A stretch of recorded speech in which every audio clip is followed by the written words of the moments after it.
Ni Doli Mirigi Mbuvi, karibu.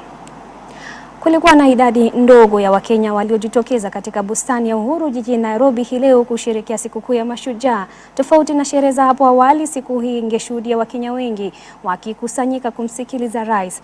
Hata hivyo, hii leo kulikuwa na viti vingi tupu kwenye bustani. Lakini hapo awali, Rais William Ruto na mkewe Rachel Ruto walifika kwa sherehe hizo, rais akiwa amevalia suti nyeusi na tai nyekundu. Alipungia mkono umati wa watu waliokuwa na furaha wakiimba nyimbo za kumkaribisha alipokuwa akizunguka uwanjani. Hii ni siku ya kwanza kitaifa kwa Ruto kuhudhuria.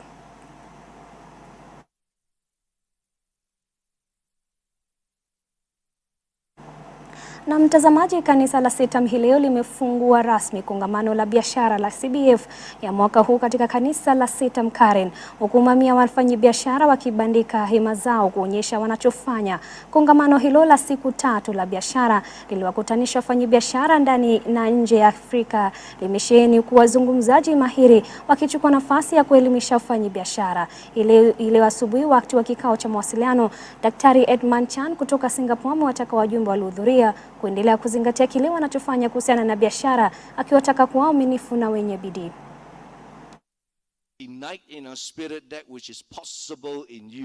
Kongamano la kibiashara la CTM limeng'oa nanga hii leo katika kanisa la CTM la Karen. Hii leo asubuhi wakati wa kikao cha mawasilisho, Kasisi Edmund Chan kutoka Singapore amewataka wajumbe waliohudhuria kuendelea kuzingatia kile wanachofanya kuhusiana na biashara, akiwataka wajumbe kuwa waaminifu na wenye bidii. What's your zeal, enthusiasm, passion, life, inspiration?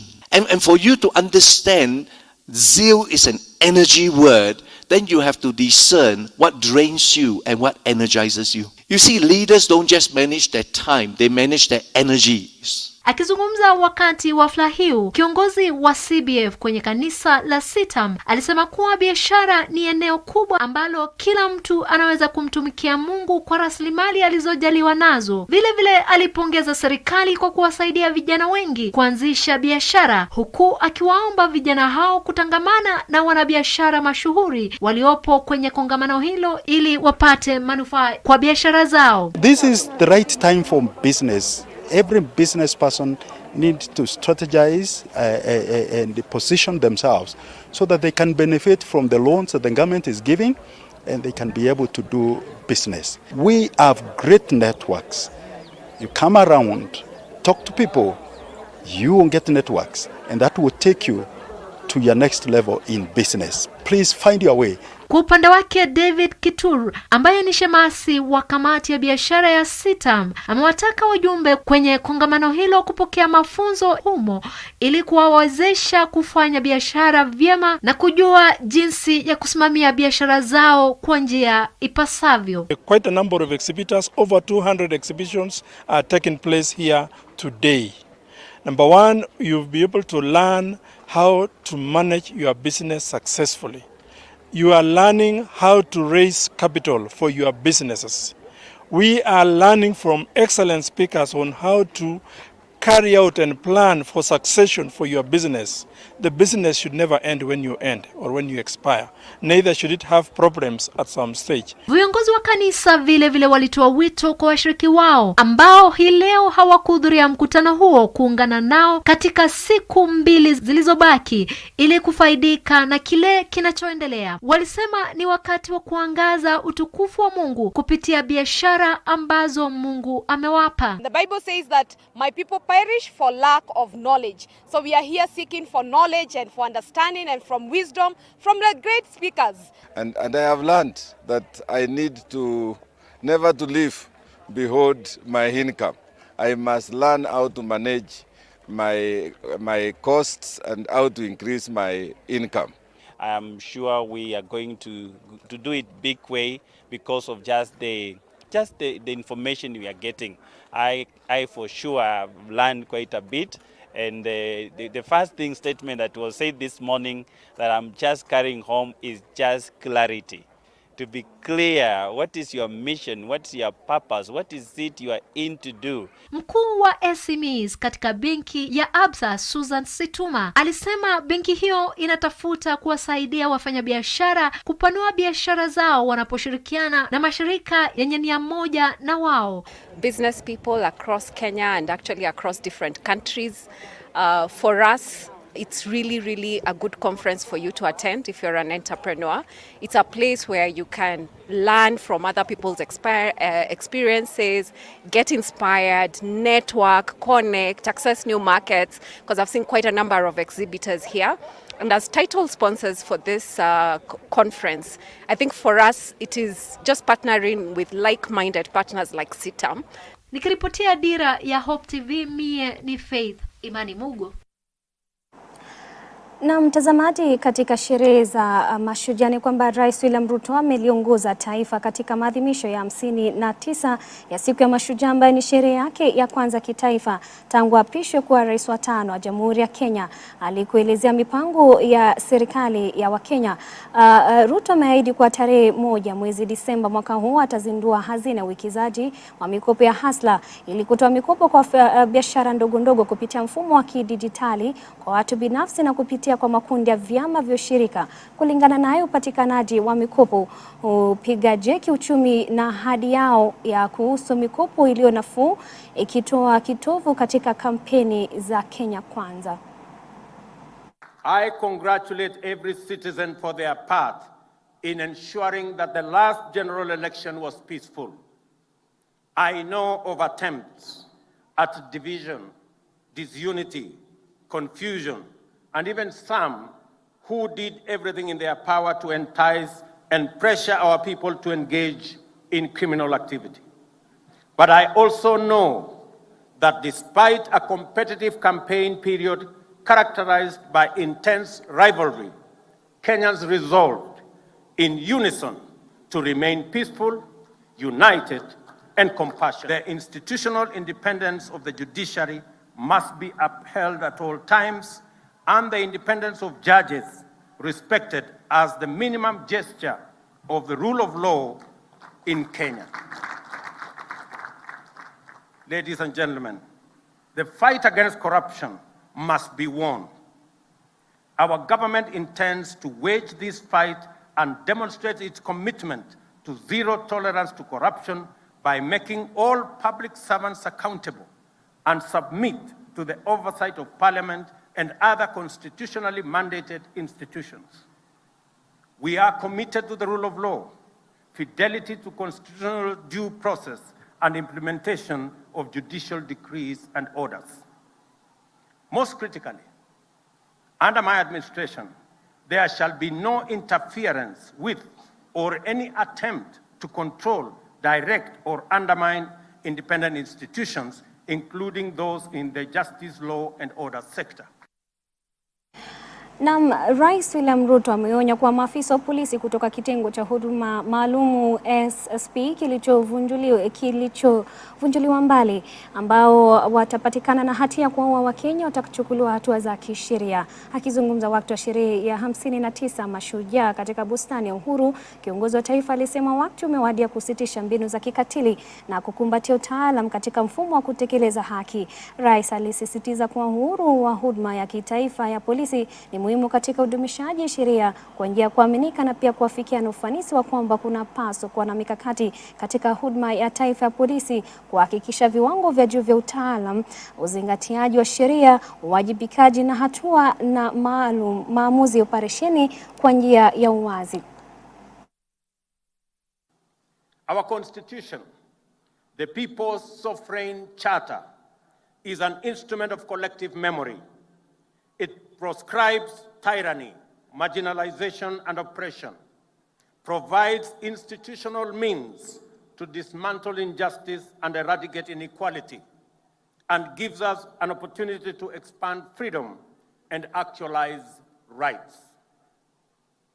It also defines human well-being to be the reason for individual and collective action, as well as objects of the totality of our national enterprise.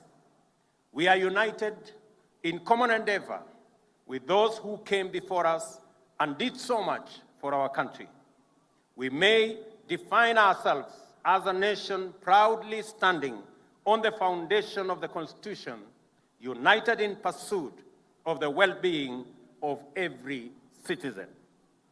The principal reason for promulgating our Constitution then was to inscribe the values which animated our history of accomplishments and to project them in a manner that resonates across generations. Our implementation strategy envisions Pan-African free trade as a vehicle for empowering small and medium enterprises. To signal this commitment, I recently flagged off a symbolic consignment of Ketepa tea to Ghana under the Guided Trading Initiative.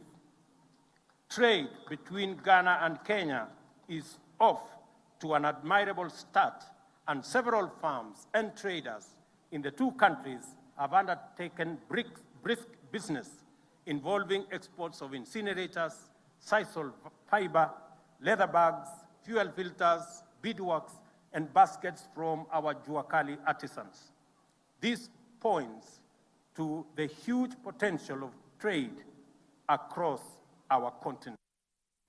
Na mtazamaji, tukiachana na hayo ni kwamba Liz Truss amejiuzulu kama waziri mkuu wa Uingereza. Truss aliwahutubia wanahabari nje ya makao makuu ya Uingereza Downing Street. Alisema kuwa aliingia ofisini wakati wa machafuko makubwa ya kiuchumi na kimataifa. Truss alisema kwamba alikutana na mwenyekiti wa kamati ya mwaka wa 1922 Graham Brady hii leo na walikubaliana kutatua na uchaguzi wa viongozi ndani ya wiki ijayo na kuongeza kuwa atasalia kama waziri mkuu hadi mrithi wake atakapochaguliwa. Liz amekuwa ofisini kwa siku 45 pekee, muda mfupi zaidi wa waziri mkuu yote wa Uingereza. Liz Truss amekiri kuwa asingeweza kutimiza ahadi alizotoa alipokuwa akiwania wadhifa wa kuwa kiongozi mkuu wa chama cha Conservative kilichomwezesha kuwa waziri mkuu wa Uingereza. Kwenye hotuba yake ya kujiuzulu mbele ya ofisi yake Alhamisi, waziri mkuu huyo alisema kuwa hatua hiyo ya kujing'atua kutoka ofisini siku 45 pekee tangu kuteuliwa kumetokana na mpango wake wa kiuchumi uliosababisha mtikisiko na msukosuko wa masoko ya kifedha na pia kukigawa chama chake wiki 6 tu tangu alipochukua wadhifa huo.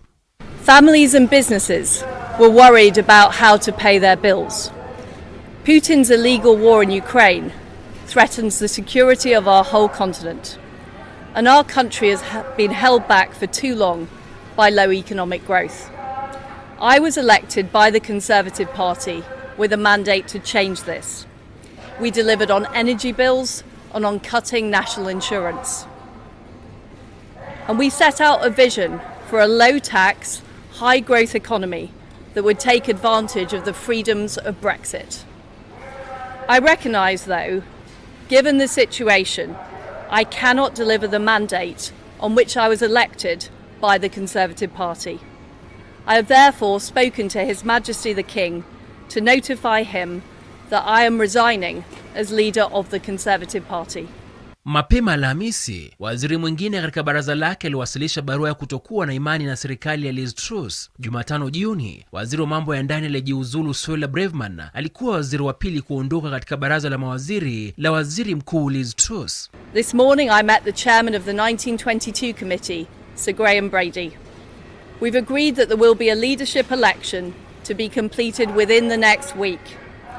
This will ensure that we remain on a path to deliver our fiscal plans and maintain our country's economic stability and national security. I will remain as Prime Minister until a successor has been chosen. Thank you.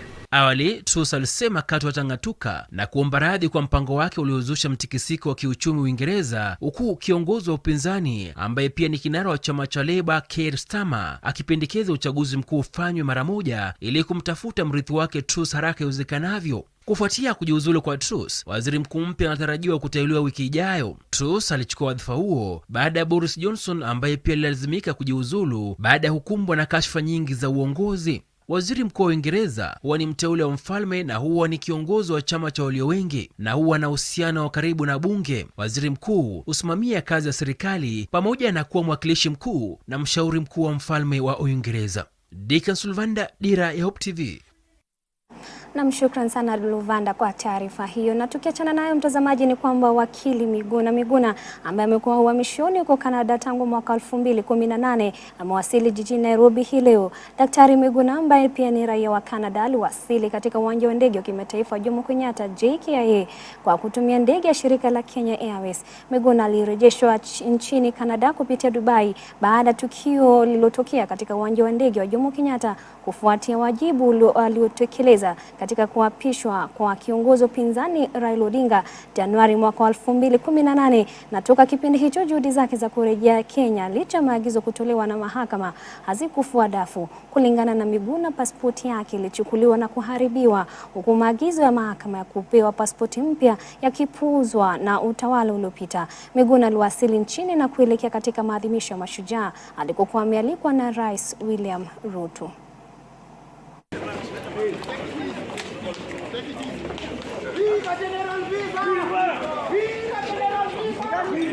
I'm extremely happy to be back home.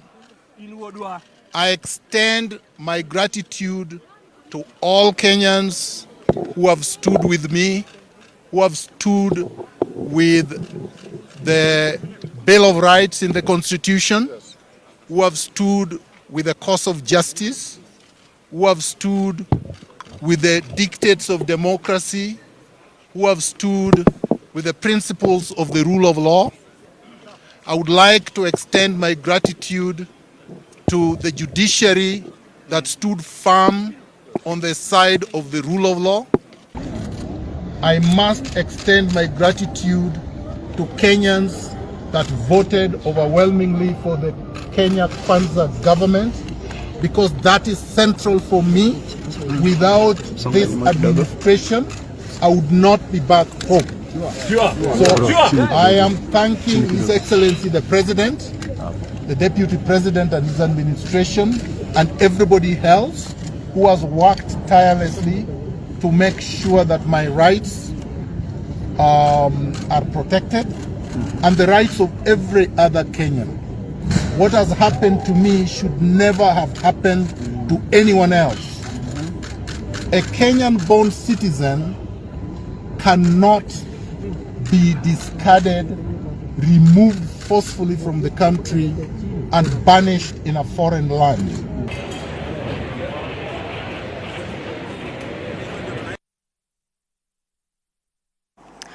Na mtazamaji, gavana wa Embu Cecil Mbarire yuko katika harakati ya kutengeneza upya na kukiboresha kituo cha magari ya usafiri wa umma matatu cha Embu. Mbarire alizungumza wakati wa ziara jukwani. Alisema tayari fedha za kuanza kazi hiyo zipo na hivi karibuni kazi hiyo itang'oa nanga. Mbarire hata hivyo alisema kuwa kaunti hiyo imekuwa ikipoteza pesa nyingi kwa siku kwa sababu wahuduma matatu hawajakuwa wakilipia ada za kuegesha magari kutokana na hali mbaya ya steji za kuegesha matatu mjini.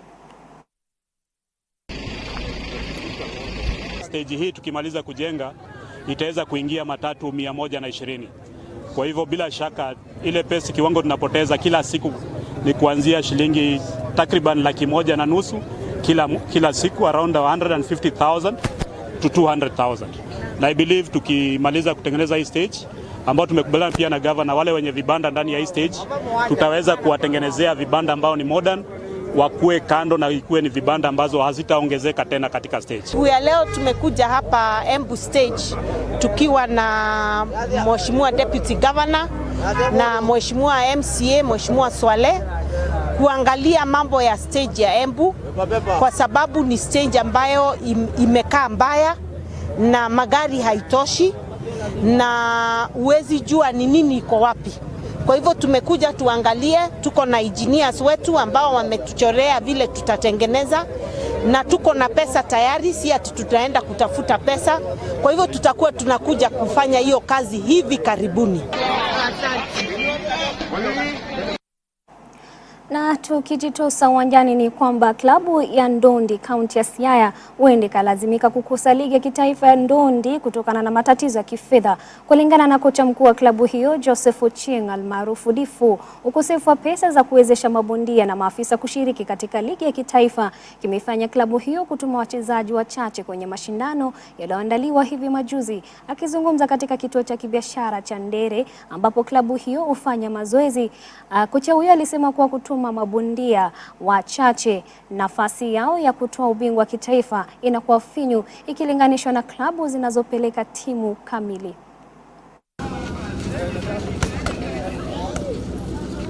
Tunaomba wakaaji wa Siaya ama wale walio na uwezo watusaidie, na wale pia wale wako kwa kaunti itusaidie, kwa sababu tukitoka nje tunacheza tukibeba jina ya kaunti na timu haina pesa ya kwenda kwa league.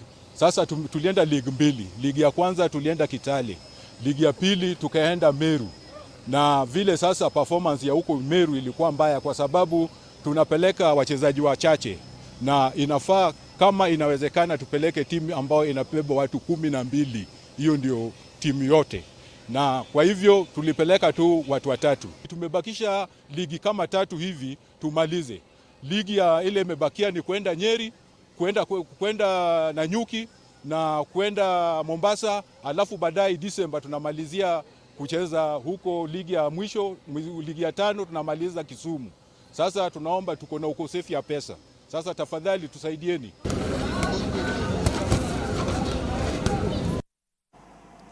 Naam, kufikia hapo mtazamaji, sina la ziada. Shukrani za dhati kwa kutegea taarifa zetu na pia kwa leo tuweza kufanikisha taarifa hizi.